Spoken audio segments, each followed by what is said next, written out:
Welcome to the Retaliation Realm channel. We hope you enjoy today's story.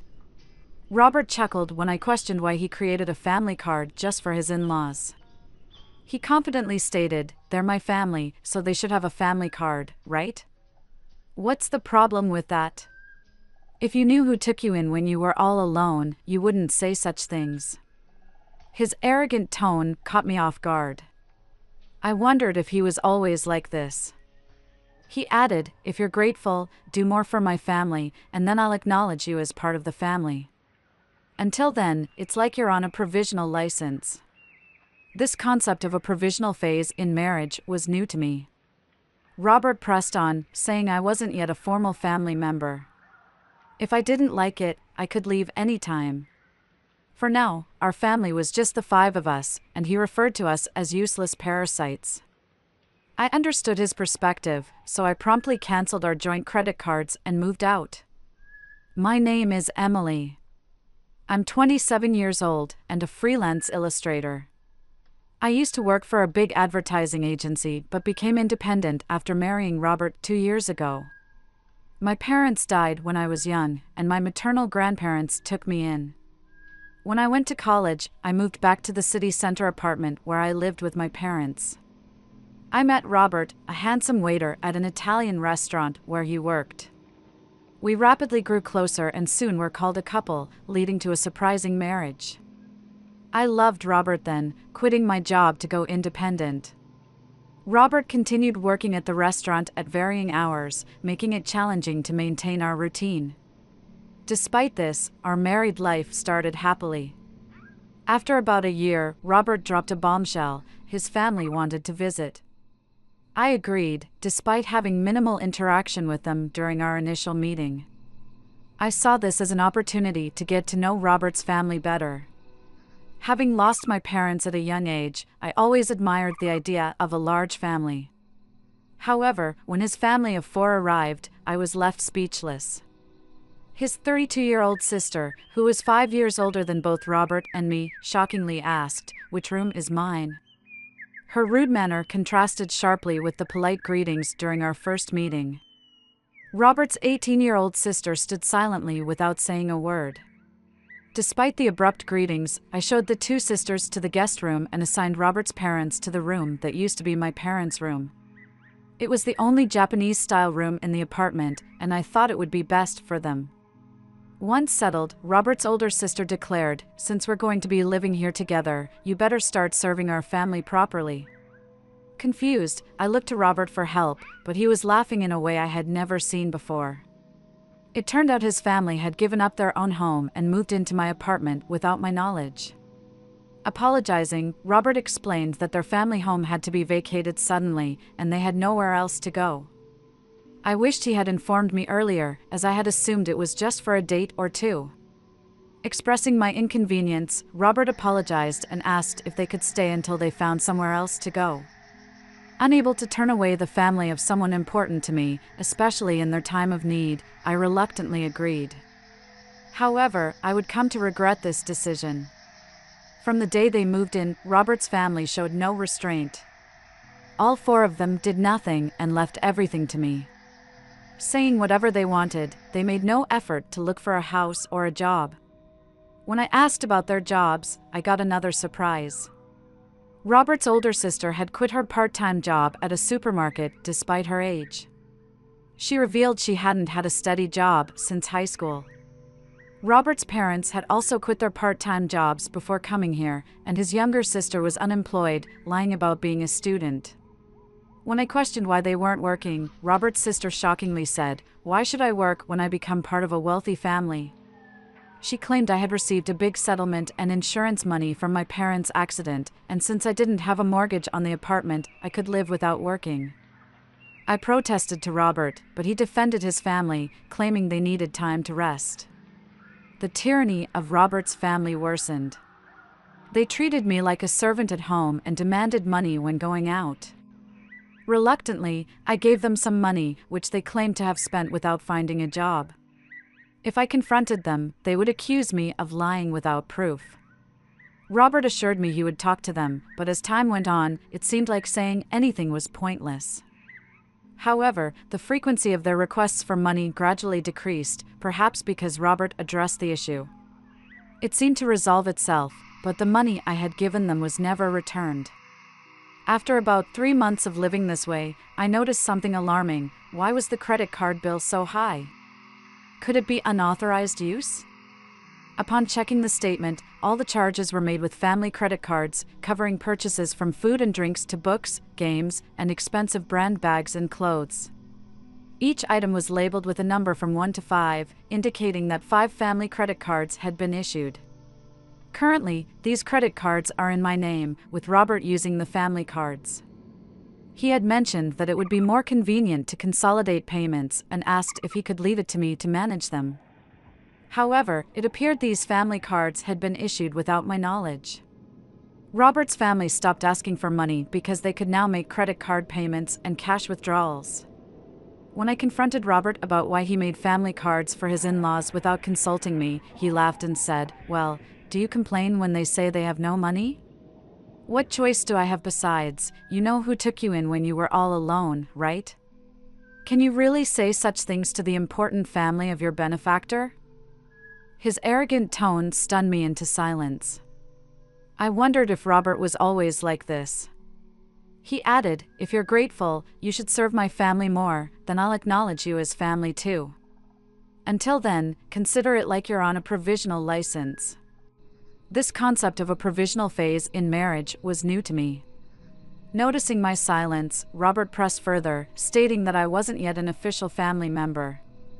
If I didn't like it, I could leave any time. Right now, it's just the 5 of us in our family. "Useless parasites, get out," he said.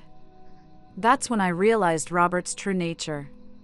Shocked and feeling as if all the blood had drained from my body, I considered divorcing Robert. In fact, I began to question why I married him in the first place. Initially, I thought he was just a handsome guy like the other girls and was excited about his looks without any particular intent. Then, during one encounter, Robert approached me, saying, "You seem different from other people, Emily, huh?" "I don't know how to put it, Miss Lou." "Sorry, it's not something I should say to a customer." I was taken aback, but the conversation continued, and I gradually started to notice Robert. Maybe that was his strategy to make me like him. Thinking about it calmly, it started to make sense. I remember when Robert came to our table for small talk, a colleague jokingly said I was a wealthy girl living alone in a condo. It was right after that he started talking to me, probably after my wealth and this condo. Robert wasn't really my type, to put it nicely. He was modern, to put it bluntly. He seemed somewhat frivolous. I preferred mature men who could talk quietly and seriously. But despite my preferences, I ended up falling for Robert. I always found that strange.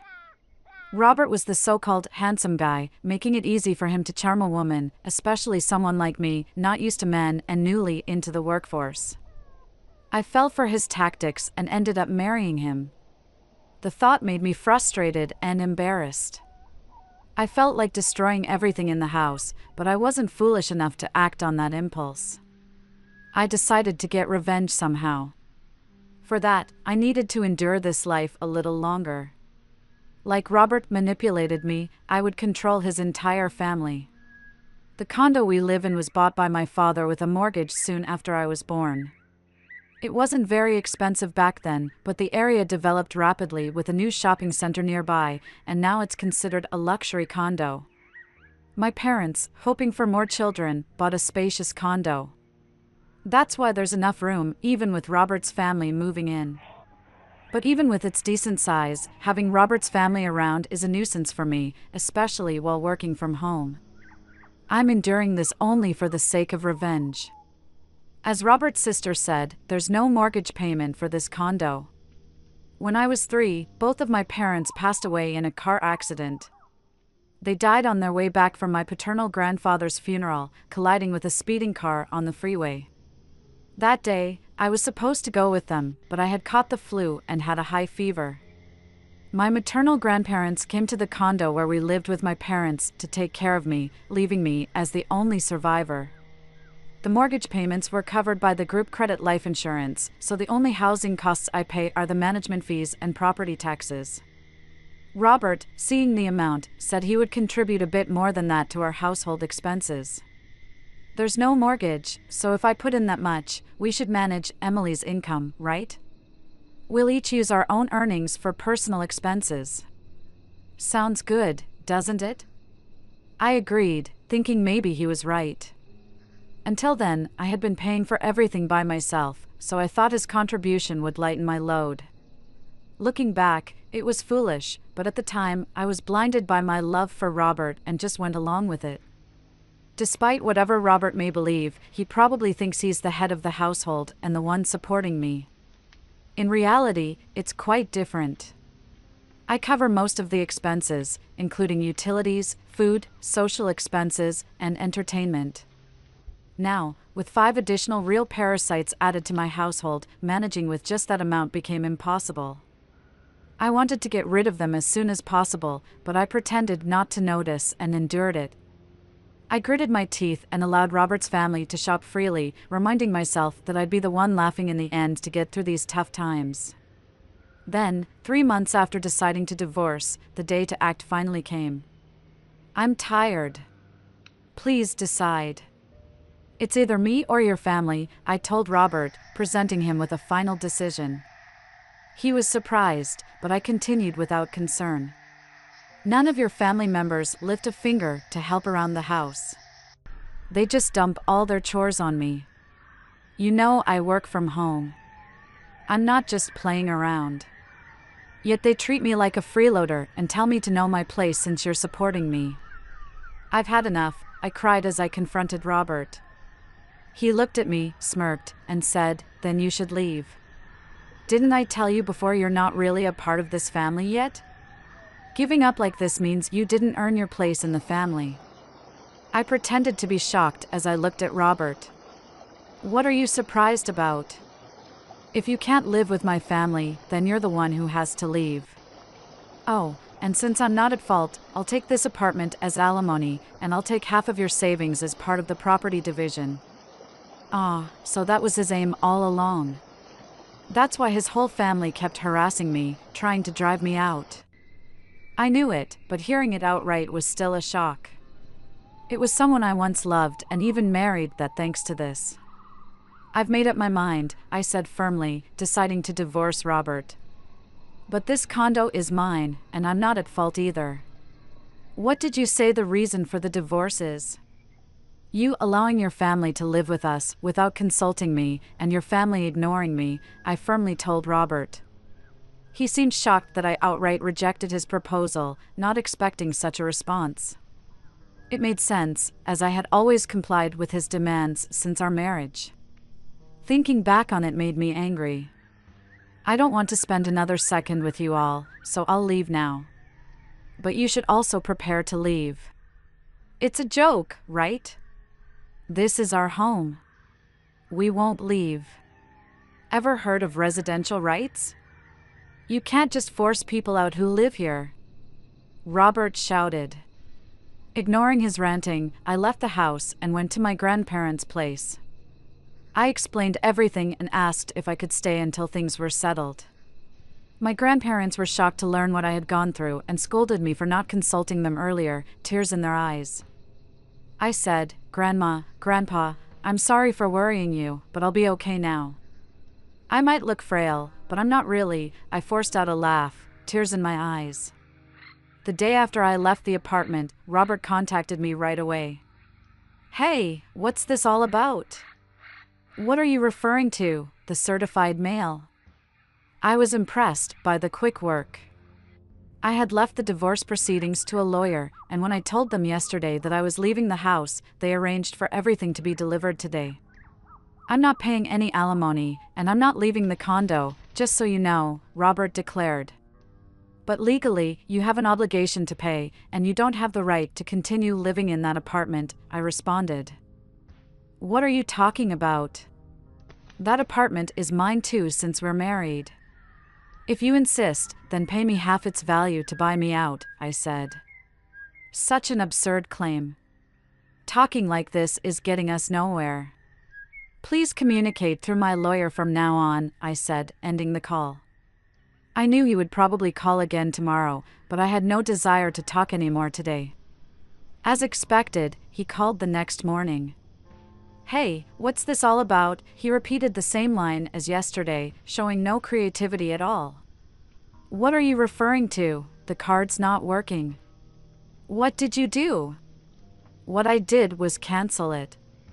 That card was mine, and you were just using the family card, remember? Indeed, before leaving the house, I had switched all the contracts from one card to another and cancelled it. Of course, the family cards would stop working when I cancelled mine. Yes, you paid the apartment's management fee and property taxes just for the first 2 months. It's not much, but I can deduct that from the alimony if you like, I mocked him like that. I heard some indistinct shouting from the other end of the phone. That's right, Robert only paid the agreed amount for just 2 months. He made various excuses about the store and whatnot, always finding a reason to ask me to wait. But then he stopped paying altogether. If he forgot and thought he was still paying, that's some poor memory, but I didn't care anymore. He's someone I'm cutting ties with, his memory doesn't matter to me. That's the situation, so please pay your half of the living expenses I've been covering. I've kept a detailed household ledger, which I'll submit as evidence, then divide the savings properly. It's marital property, he demanded. Yes, I understand. Let's split it accordingly, I agreed, and he ended the call with a parting shot, reminding me not to forget. A few days later, I got another call with the same line. I realized they lacked not only memory but vocabulary as well. What do you mean by the split of shared property? Why is it 0? You must be rolling in cash from your parents' insurance and alimony. Ah, so that's what they were thinking, I thought to myself. I patiently explained that my savings before marriage weren't part of the shared property, and since we had no savings after marriage, it naturally amounted to 0. Don't lie to me. If you think I'm lying, why don't you consult with someone? Anyway, from now on, please communicate through my attorney. I won't be speaking to you directly anymore. Goodbye, I said, then hung up the phone and blocked Robert's number. 2 months after. I left the house, and eventually, Robert and his family moved out of the apartment, not because they had a change of heart, but because they couldn't sustain their living. Naturally, Robert's income alone wasn't enough for a family of 5. They were used to shopping extravagantly with my card, and telling them to cut back now was impossible. I had let them use the card intentionally for this, knowing them. I was sure it would come to this. His family started pestering Robert for shopping for money, and when he refused, they began stealing from his wallet. Even when Robert got mad, they blamed him for kicking me out. To top it off, the electricity, gas, and water were all shut off. Of course, I had arranged for that since I had no plans to live there for a while. Robert tried to get them restored immediately over the phone, but the house was in my name, no one else could get them reconnected. During the hot summer and early fall, his family couldn't bear the extreme heat and eventually left the condo. Where they went, I neither knew nor cared. Robert tried to stay till the end, but eventually gave up due to the lack of electricity and the inability to bathe. The divorce proceedings progressed faster than expected, not because Robert had a change of heart, but because he messed up.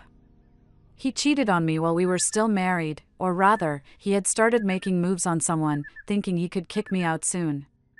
He bragged about owning a luxury apartment in a prime downtown location, luring young girls there.